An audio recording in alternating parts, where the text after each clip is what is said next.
Round three with Fango. Right? Fessenden, we get Fessenden was always a very leftist dude, but he's an old liberal, as he says, right? The interviewer here talks about cultural appropriation, and to his credit, Fessenden, okay, is like, well, I don't, I don't agree with that, right? I'm respectful and whatnot, but I think we should all be telling each other stories and trying to broaden our scope. Okay, this is not totally popular. I'm an old liberal. Yeah, well, right. Okay. Eventually, Fessenden, you will fall victim to the very things that you helped to birth. Okay, and I can't have too much sympathy.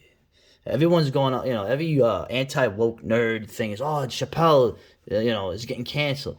Dude, fuck Dave Chappelle. I have my own story about Dave Chappelle. I actually met him in the street, and I said what's up to him, and he blew me off. All right, which is okay, whatever.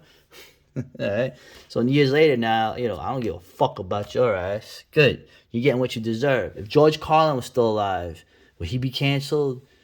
These guys are so rich, it's not gonna hurt them. The problem is when you're a gas station person or someone working an actual working class job, then getting canceled is a problem, right? But whatever. For this guy, they talk about Wendigo. They talk about the Native Americans. And remember, I'm the guy that's for the Indians. Right? We are the Indians now. So let's read a little bit with me just talking here. This is Wendigo the Kid. It's basically, to me, it's an anti-hunting film. Okay, which is, well, then you must be anti-Indian because how do you think they ate? Okay. Oh, they grew corn. They grew the three sisters corn, beans and squash. Right. Yeah, they were vegans. They didn't know it. So the Wendigo, the more it eats, the bigger it gets. The bigger it gets, the hungrier it gets. Of course, the Wendigo is a flesh-eating spirit. It's supposed to be sort of like the a metaphor for cannibalism. Okay, and I mean, cannibalism was every culture. It existed in the prehistoric world. This process of consumption and growth, this isn't limited to a supernatural being. It also reflects the growing male anger of trying to carve out territory for oneself within the patriarchy, because that idea of masculinity and what it should mean is also a powerful myth. Really, that's what the Wendigo is. Okay. I thought you were an old liberal, man. Come on. I keep telling you, I'm a 1902 leftist. Okay. But anyway, the movie is about how the Native Americans were replaced by the colonialists, and then the colonialists were replaced by New Yorkers. What the hell are you talking about? You mean the Lenape that lived around New York and the Dutch, okay? And then the British took it over. Are you talking? What you're talking about? But then I did more research. Yeah, you better. It works as a metaphor about manifest destiny. Okay, good. I'm the guy who sides with the Indians, man. I love that they were whooping the blue coats, okay, like the Confederates were. But the problem is that the Indians had no chance against the same system that is now crushing us, the red, white, and blue. Right? Behind the red, white, and blue of our American flag, there are teeth, blood, and chilly egocentrism.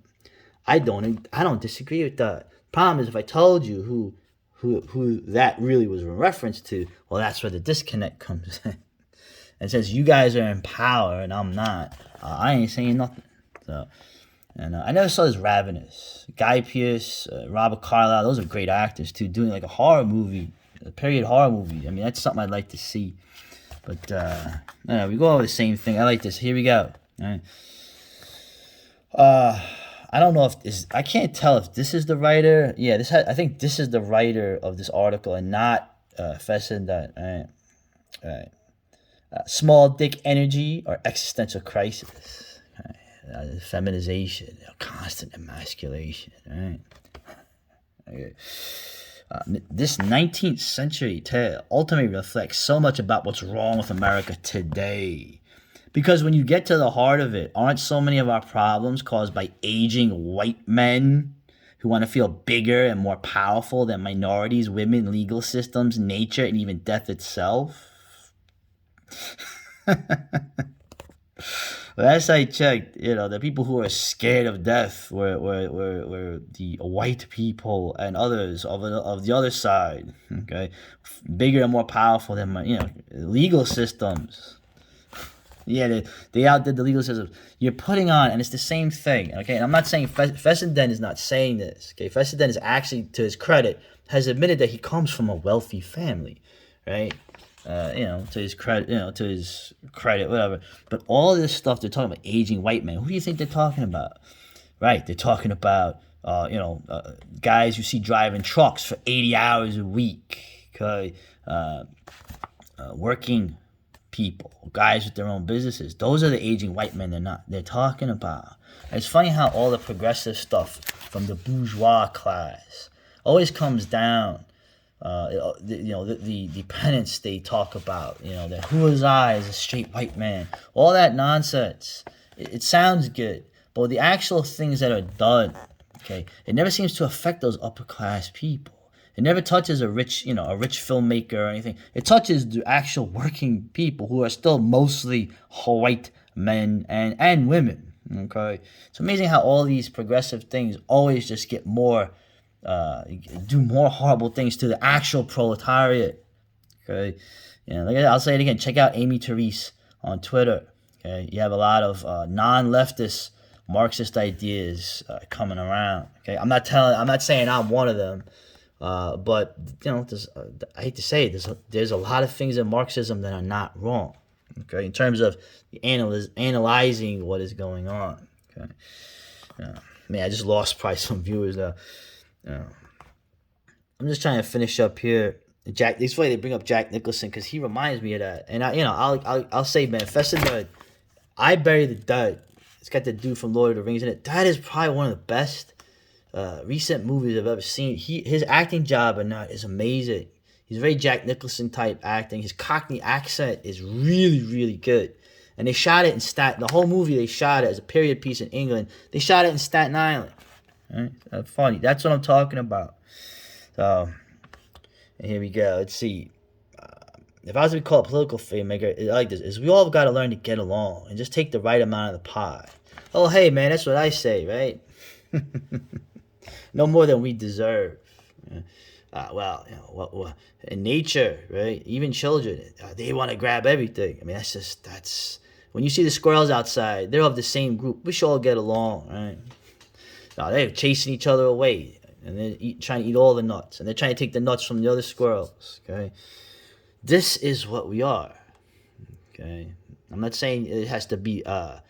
Anyway, I've said this so many times. I don't have to make any kind of mitigations for anything I'm saying. I'll just bring up this here too. The idea of original sin. Okay, this is not our country. We stole America from the Indians.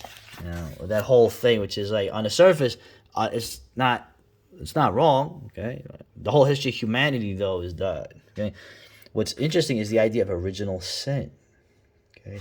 We took the land from the natives. Okay, there were another version of that original sin. Damn, the whole world has that sin, but where does original sin come from? I'm not even going to talk about what I usually do, the Nietzschean aspects of that. If you want to actually read interesting, macabre, or I don't know, I guess not somewhat horror fiction, or Nathaniel Hawthorne has never been surpassed in the idea of sin, guilt, and things like that, dealing with an actual person that lived in living memory of the Indians. So I would check that out. So, but whatever. Something here. This is one of the greatest silent films ever, man. Even with the comedy parts of it, this Phantom of the Opera is brilliant. If you haven't seen, if you don't like silent films because you're younger, I don't know what to tell you. I love silent films. So anyway, let's just wrap this up. Yeah, my man, rest in peace, man. John Saxon. He actually is from the area I'm from. And Starsky and Hutch. Remember Starsky and Hutch? It was a cool show. The two guys, it was like they were comrades. It was really cool. And they were fighting, obviously the guy wasn't a real vampire. He was some psycho killer. But, man, John Saxon was in so many great movies. And he spoke fluent Italian, so he did a lot of Italian horror films. So this guy, man, rest in peace. And this is an interesting article here about, there's not everything in this is just didactic, right? talking about in Georgia, right? Just like Canada, Georgia has a right to work state. The Italians love that. The Italians that came over to make films, they want to get around the unions, right? And you want to just come in, do cash, do flat deals, and do their stuff. Okay. And he talks about The Visitor. This is a crazy movie. I gotta see this again. There's so many people in this film. Okay, and it's essentially an Italian exploitation film that's insane. Right? And the last shark I had mentioned, I can't find my DVD of this from Midnight Video, man. This was a funny film. This was a hilarious film that was done, earnestly, and was not. They sued Jaws. The people that made Jaws, the studio, would not let this be released. So. Anyway, interesting story. And we have another thing here: more gender, queer, masculinity, toxic, patriarchy, queer, right? And a little expose here on, Death Waltz. They put out vinyl of the soundtracks of what I keep saying, the Italian horror films. Some of the best soundtrack music you would ever find. Okay, Goblin, Fabio Frizzi. Was it Walter Rosati, Stelvio Cipriani, a bunch of others,